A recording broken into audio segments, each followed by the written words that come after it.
Euzubillahimineşşeytanirracim. Bismillahirrahmanirrahim. Değerli kardeşlerim, hepiniz hoş geldiniz, sefalar getirdiniz.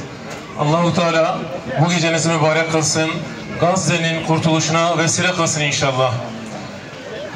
Gazze için yapılan bütün etkinlikler kıymetlidir, değerlidir. Burada olan bütün erkek kardeşlerimize ve bacılarımıza hepsine tek tek teşekkür ediyorum. Allah hayırlarını kabul etsin. Allah-u Teala cennetiyle müşerreflendirsin inşallah. 20 aya yakındır Gazze'ye yapılan saldırı durmadan devam ediyor. Şehitlerin sayısı gün geçtikçe artıyor. Bu şehitlerin kanları inşallah dünyadaki bütün Siyonizmi bitirecek. Onların sonunu getirecek. Allah-u Teala bunu dünyadaki bütün Müslümanların özgürlüğüne vesile kılsın inşallah. Gazze'nin özgürlüğü demek bütün dünyadaki Müslümanların özgürlüğü demektir. Bugüne kadar dünyada hiçbir yerde böyle bir direniş gösterilmedi. Böyle bir izzetli bir duruş gösterilmedi.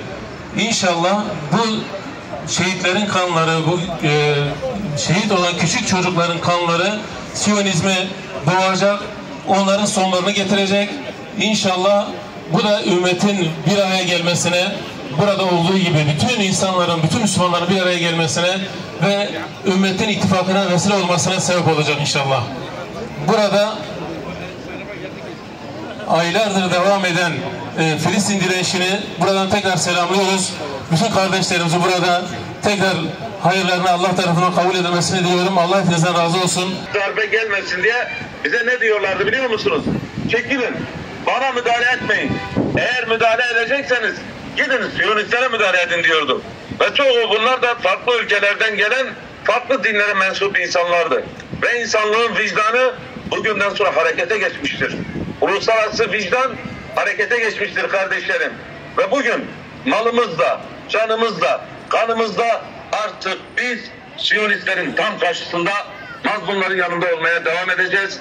Ve bu yönden yaptığınız bu çalışma ve bu söylediğimiz burana kadar Allah'ın izniyle programlarımızı, eylemlerimizi ve iman varsa imkan vardır diyoruz.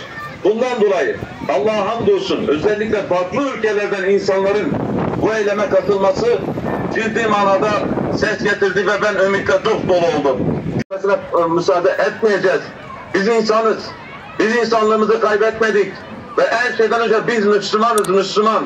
Yerinde göğün sahibi olan Allah Tebareke ve Teala